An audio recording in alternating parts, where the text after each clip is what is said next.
normal na sa ating mga adult na hinga ng payo at humingi ng payo. Hindi naman natin pwede sabihin na tayo na lang ang bigyan ng payo sapagkat tayo mismo ay nangangailangan din ng gabay. So, pagbibigay natin ng payo at sa pagtanggap natin ng payo, ano po ba ang naging bunga? Nais natin po na either way, magbunga ito ng maganda. Sapagkat tayo po ay nagnanais na maging payapa ang araw at mabuhay ng maayos. Nais ko pong talakayin yung oras na ito ang pinakamainam na lakad natin. Pinakamainam na tatahakin nating landas bilang mga tao. At tayo po ang magpapasya. Hindi po yung kalooban ng masunod, kundi yung hangarin natin, lumakad tayo sa kalooban ng Diyos. That's the best and safest place sa buong mundo. To be in the center of God's will. Pagka tayo natutong lumakad sa kalooban ng Diyos, of course, hindi po kailangan na ibang bagay nakatala po sa kasulatan ang pinaka-manual natin, ang gabay natin. So, yung magawa natin po yung tama.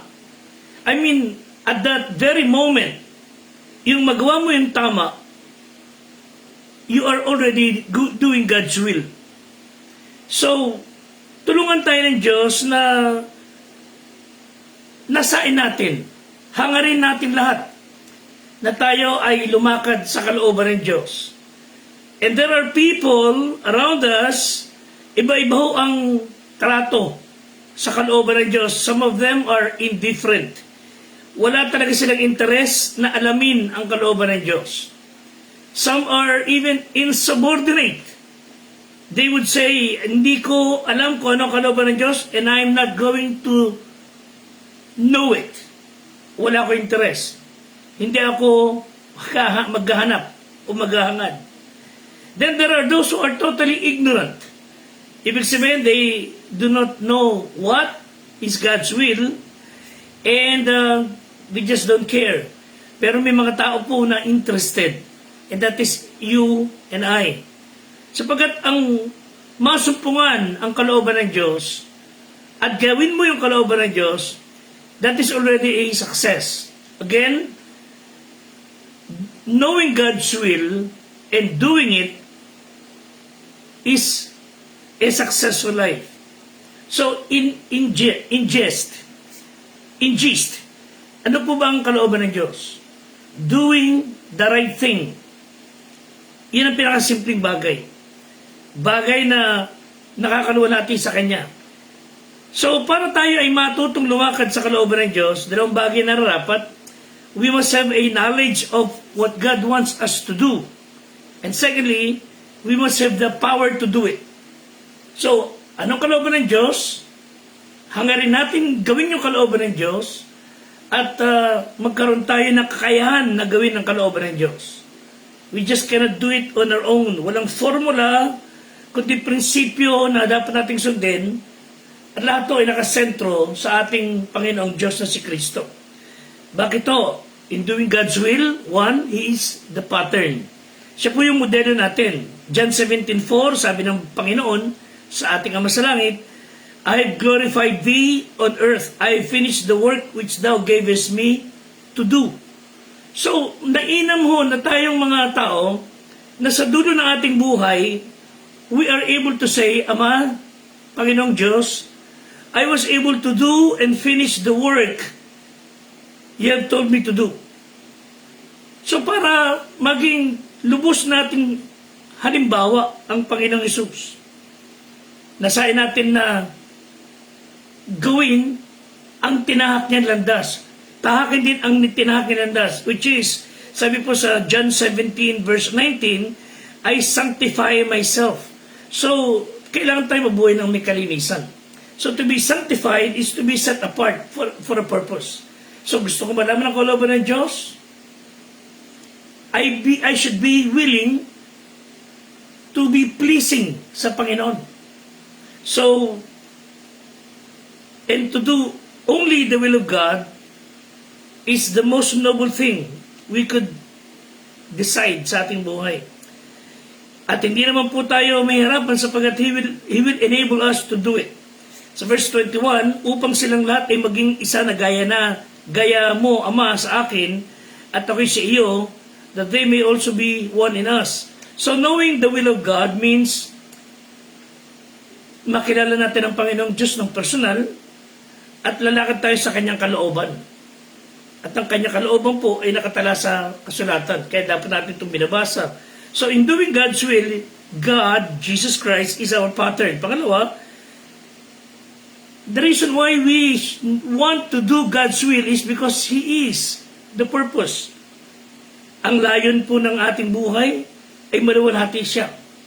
Not to live our own, not to live by our own selves, kundi nasain natin na maluwalhati siya sa ating buhay, na siya ay nalulugod sa lahat ating ginagawa. And that if that happens, napakainam mong tirhan ng mundong ito. Na kung saan binabalot tayo ng napakaraming tao na personal interest lamang po ang iniintindi. Walang mahalaga kundi ang kanyang pakinabang. Pero kung matututunan lamang po ng tao na maging tunay na mananampalataya, magkaroon ng takot sa kanya, and decide to do His will and to serve His purpose, napaka-tinupo ng ating pamayanan. Sabi po sa John 17:21-22, upang ang lahat ay maging isa na gaya mo, Ama, sa akin, at ako'y sa iyo, na sila'y sumaatin upang ang sanglibutan ay sumampalataya na ako'y sinugo mo. At ang kaluwalhatian sa akin ibinigay mo, ay ibigay ko sa kanila upang sila'y maging isa na gaya naman natin na iisa. So, if the Father and the Son is one, God wanted us to be one in Him. Iisang layunin, iisang hangarin, that the world might believe kay Jesus Christ. Lahat gagawin ang kalooban niya sapagkat if that would happen, walang kasamaan, walang corruption, walang kaguluhan sa buong mundo. So when we are looking on doing God's will, kailangan maintindihan natin, Lord, susundin ko yung dinaanan mo. Aayon ako sa kagustuhan mo. So He is our pattern. He is our purpose. Pangatlo, for us to be able to do His will, God is our power. So hindi sapat na malaman natin ang tama. Gawin natin yung tama. At para magawa po natin ang tama, kailangan natin ang kapangyarihan ng Diyos. Kasi po tayo ay lehitimong ayaw sa Diyos. We were all born sinners. What we want is to do our own thing. But we will be able to do God's will through His power. At ang taong nakagagawa naman ng kalooban ng Diyos ay mga taong tunay na nakakalala sa Kanya. So, God who calls us will enable us and lead us. Sa verse 23, I in them, thou in me. So, siya na nasa sa atin, He will empower us to do His will, payagan lang natin siya. So, again, what is the will of God? Ang tinatalakay natin, knowing God's will and walking in His will. Ang kalooban po ng Diyos is this.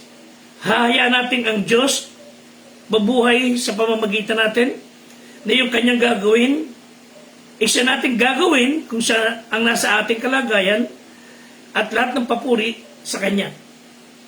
All our accomplishments, good thing that we have done is because of Him, and to Him be all the glory. Alang papuri sa sarili. Kaya nga, ang kalooban po ng Diyos is not a formula, it's not even a roadmap. The will of God is something that has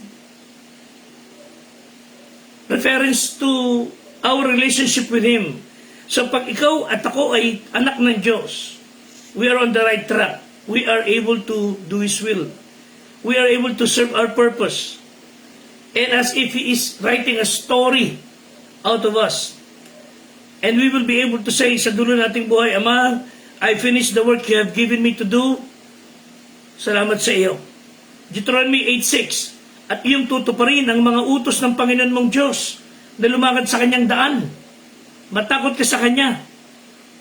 1 John 2:17. Ang sanglibutan ay lumilipas at ang masasamang pita nito, datapat ang gumagawa ng kalooban ng Diyos ay mananahan magpakilanman. So those who are doing God's will live forever. So, upang masunod natin ang kalooban ng Diyos, perceive His will. Ibang hangarin natin na malaman, Lord, anong gusto mong gawin ko for the day? Anong mabuting bagay na gusto mong i-accomplish through me? At ano layunin ito? Then do it. If you're working, duty, meron tayo, wala namang iniatas ang batas na gumawa tayo ng mali. Just do your duty. Gawin natin ang dapat natin gawin na tama. So, ang first guidance is to put away things na hindi nakakaluwalhati sa Kanya. He wants us to exercise self-control over our physical bodies. Dapat tayo po ang boss ng ating sarili. Tayo ang boss over Satan. Tayo ang boss over sin. 1 Thessalonians 4:3-5. Sapagat itong kalooban ng Diyos sa makatuwid ang inyong pagpapakabanal na kung kayo'y magsisiilag sa pakikiapid ng bawat isa sa inyo'y makaalam na maging mapagpigil sa kanyang sariling katawan sa pagpapakabanal at kapurihan, hindi sa pita ng kahalayan na gaya ng mga hentil na hindi nakakakilala sa Diyos. So if we are decided, Lord, I want to do your will, I should get rid of myself of any lust, any selfish desire. So perceive His will. Persevere in God's will. So walking in God's will, hindi ho madali. Doing God's will, it's even harder. Ang mga nasa paligid natin, there are fake news, information, events, circumstances that directly contradicts God's word. Offer of temptations, offer of things na dapat natin gawin para malayo sa Diyos should be done away. Kundi, Lord, ano ang tama kong gagawin dapat ngayon na siya kong gagawin? Help me to get rid of false ideology. Help me to get rid of temptations, of any offer ng get rich quick or mga bagay na hindi nakakaluwalhati sa iyo.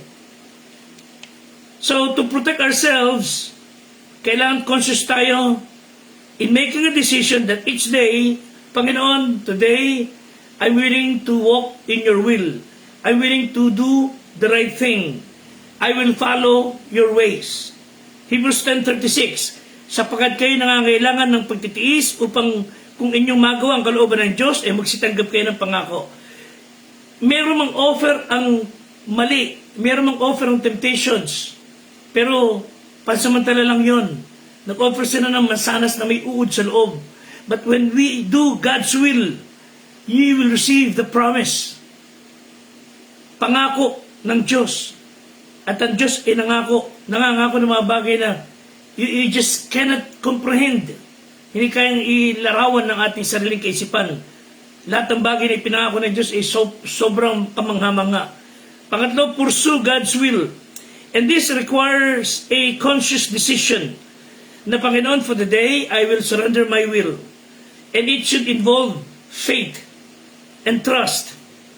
Na, Lord, I will do the right thing. I will do that is pleasing sa iyo. Hindi man ako perfect, hindi man ako kagaya ng iba, but the best I can, I will be happy to just follow your will. Hindi ko sasayangan ng oras ko sa maghapon doing my own thing. Magiging tayong, kumbaga, magiging balisa ka na hindi magawa ang kalooban ng Diyos. kundi you are so excited to do God's will. 1 Peter chapter 4, verse 2 to 3, upang huwag na kayong mabuhay sa laman sa inyong nalalabing panahon sa masamang pita ng mga tao, kundi sa kalooban ng Diyos, sapagkat sukat na ang nakaraang panahon upang gawin ang hangad ng mga hintil at lumakad sa kahalayan, sa masamang pita, paglalasing, kalayawan, kayamuan, sa kasuklam-suklam na pagsamba sa Diyosan. So, ibig sabihin ni St. Peter, we have already enough time. We already spent so much time doing things na hindi nakakalugod sa Diyos. Doing our own thing. Kumbaga, it's high time. Let us get rid of things na hindi nakakabigay papuri sa Diyos. Let's do the right thing that would please Him. You have enough evil things around us.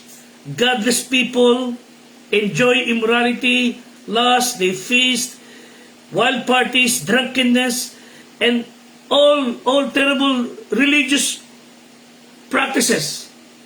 Sinasabi sa atin ng Bible, enough. It's high time to do God's will. Obey His word. So, again, the challenge is this.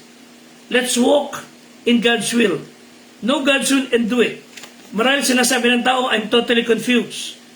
How in the world will I know God's will for my life? Again, simple lang ho. Do the right thing. At magagawa po natin yan through the guidance of first the scriptures ng Bible.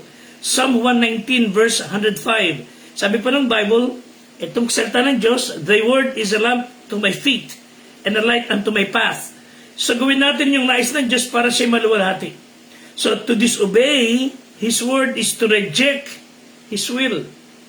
So principles are clearly marked down sa Biblia and should be obeyed. So through the scriptures, we will know the will of God. Secondly, through the Spirit of God. Philippians 2:12, wherefore, as ye have always obeyed, not as in my presence only, but now much more in my absence. So, hindi tayo sumusunod dahil sa may nakabantay lang sa atin, kundi sumusunod tayo, gumagawa ng tama, dahil ang Diyos ang ating guide, yung Holy Spirit na nasa ating buhay. So thirdly, hindi lamang po yan, matutunan po natin na makinig sa payo ng mga saints, mga tunay na mga Kristiyano, mga tao na tunay na nakakilala sa Diyos, mga tao na nagiging mabuting halimbawa. So yung inner prompting ng Holy Spirit and the conscience na nangungusap sa atin, kailangan natin bigyan ng panahon. Proverbs 20:24, ang lakad ng tao ay sa Panginoon. Paano ngang mauunawa ng tao ang kanyang lakad? So, when all is said and done, you would say, honestly, hindi ko man masigurado kung yung eksaktong nais ng Diyos, but today, I will just do the right thing. Through the guidance of the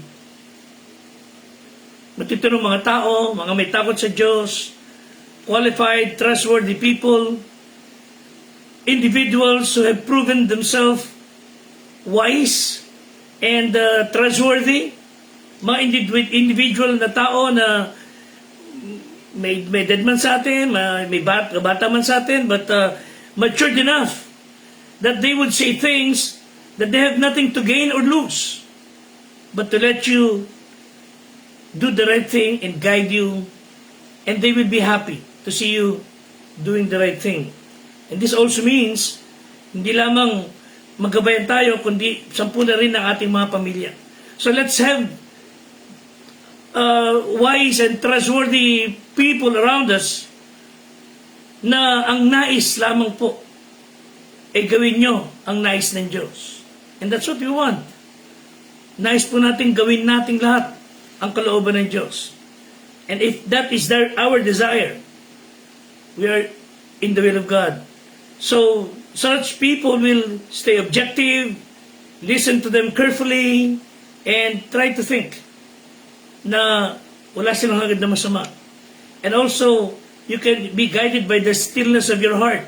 And God leads us into His will by giving us that assurance of the inner peace. Colossians 3:15, at maghari sa inyong puso ang kapayapaan ni Kristo, na J, tinawag din naman kayo sa isang katawan at kayo maging mapagpasalamat. So God's inner assurance of peace will act as an referee sa ating mga puso. So, it's almost like God's way of saying, I am in this decision, press on, trust me through it. So the will of God for our lives ay hindi isang make-believe theory. It's a reality. Tulungan tayo ng Diyos na talagang magpasya na sa araw-araw na ginawa niya, as we always hear from cliche, sa araw-araw na ginawa ng Diyos, paggising sa umaga, we would say, Lord, I'm willing to do the right thing. And that right thing is your will. So doing God's will demands a decision. And that decision requires faith and action. We may not see the end, so we need to trust Him by faith. And then step out. You have to act. Faith and obedience are parang kambal po yan. Faith and obedience, they go together.